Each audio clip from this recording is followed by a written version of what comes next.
Banyak mahasiswa yang ketakutan ya, sidang itu menakutkan ya, pengen lancar di sidang skripsi itu seperti apa sih caranya dan seterusnya.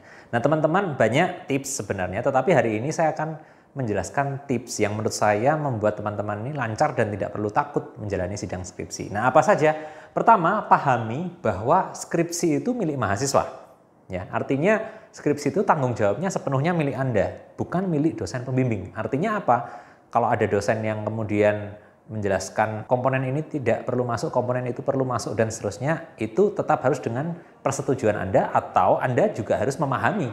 Kalaupun dosen kemudian mengarahkan demikian, teman-teman harus memahami kenapa sih itu harus ada, kenapa sih komponen ini harus ada secara logis seperti apa. Intinya apa? Intinya adalah tanggung jawab logika dan komponen yang ada di skripsi itu adalah tanggung jawab Anda sepenuhnya.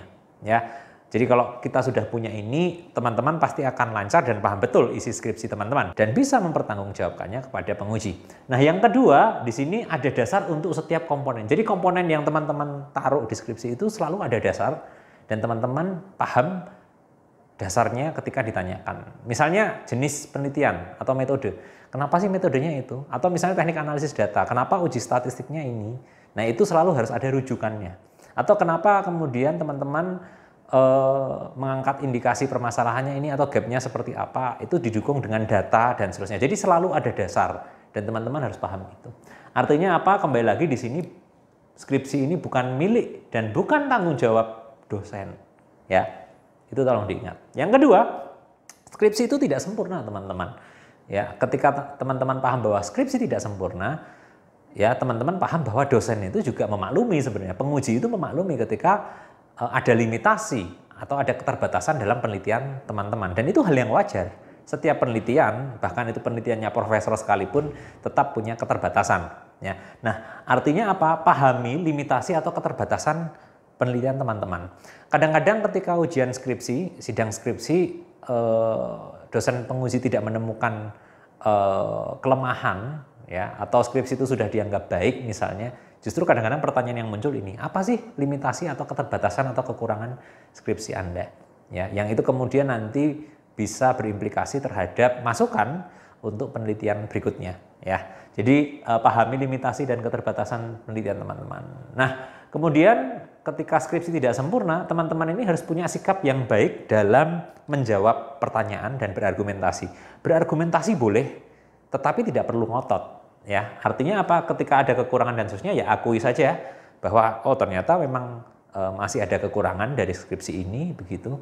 Ya, itu akan mendapatkan nilai plus dari dosen penguji. Karena dosen penguji ini juga akan melihat attitude teman-teman ketika teman-teman sidang skripsi, menjawab pertanyaan dan berargumentasi. Jadi berargumentasi boleh, tetapi di satu titik ketika terus didebat misalnya sampai agak memanas katakanlah misalnya, teman-teman tidak perlu ngotot. Ya, teman-teman bisa bilang bahwa yang saya pahami demikian, tetapi apabila masih ada kekurangan, ya saya sepertinya perlu menindaklanjuti hal tersebut dalam skripsi dengan arahan ibu bapak dan seterusnya. Ya, nah itu, dan yang terakhir strategi presentasi. Ketika teman-teman paham bahwa setiap komponen ini harus bisa teman-teman pertanggungjawabkan, teman-teman ini sampaikan saja komponen inti dalam skripsi teman-teman. Tidak semuanya perlu dijelaskan karena presentasi itu waktunya hanya terbatas. Dan yang terpenting apa? Sajikanlah, sampaikanlah komponen inti itu tadi yang benar-benar Anda yakin benar. Ya, kalau misalnya ada hal-hal yang teman-teman ragu-ragu dan seterusnya tidak perlu ditampilkan di presentasi, ya. Dan menunggu saja apakah itu nanti ditanyakan oleh penguji ketika mereka membaca draft skripsi teman-teman atau tidak. Ya, jadi kembali lagi sampaikan saja yang Anda bisa pertanggungjawabkan secara penuh. Ya, jadi dalam tanda kutip teman-teman ini juga menggiring fokus ya dari dosen penguji untuk mendalami skripsi teman-teman. Saya pikir itu ya tipsnya teman-teman. Saya yakin nanti kalau teman-teman melaksanakan ini tidak perlu ragu, khawatir dan takut untuk menjalani sidang skripsi.